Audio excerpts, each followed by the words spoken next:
and all these other things, something the book doesn't really show. It kind of depicts it, but I was set in so much depression because I was trying to forget everything that ever happened in my life. Everything that ever happened in my life. And even though I had moved into a new era of my life, you still can't let go of everything until you deal with it and face it head on.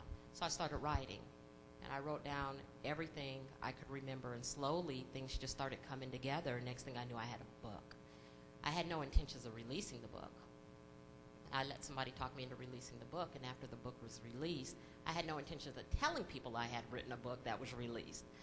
But I did go to Pastor Lindsay before I released the book, and I let him know I wrote this book. You know, I said it's not a Christian book, so I don't want people asking me, can they get it from the Christian Nook?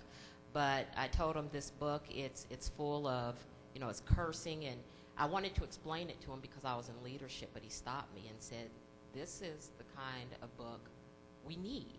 You know, everybody wants to, oh, you know, I never did anything wrong, and I'm so perfect in my life, and we don't want to hear what you've done wrong, and, you know, shame on you for doing wrong.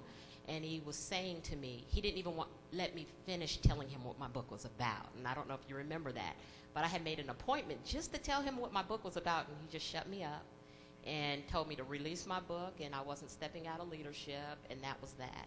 So even after Pastor Lindsay asked me to speak at the church, I thought, well, it'll never happen. Sure, I'll do it. You know, sure, I'll do it. But then the day came, and I was like, oh, this is going to be scary. These are people I go to church with or that I see on a regular basis. But I think what really, really prompted me to this moment, this isn't my first speaking engagement, but I never planned on speaking at churches. I thought for schools, for sure that schools or different entities would ask me, oh, you know, speak.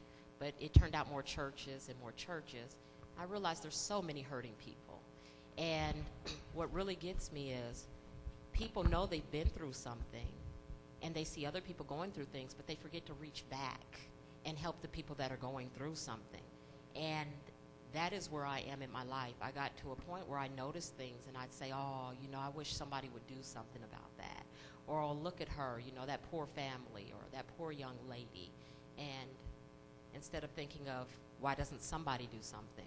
Why don't I do something? Why don't I do something to make a difference? So me speaking, when I do go to churches and speak, this is me trying to make a difference, to reach out to people and let them know I am not perfect. I never will be. I've made plenty of mistakes in my life, but I turned them around for the good. I am happier now in my life than I ever was through all those years of drinking and partying and fighting.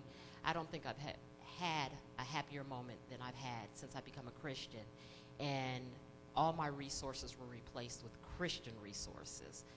It's the best feeling in the world to have people you can lean on and talk to, and you can trust them.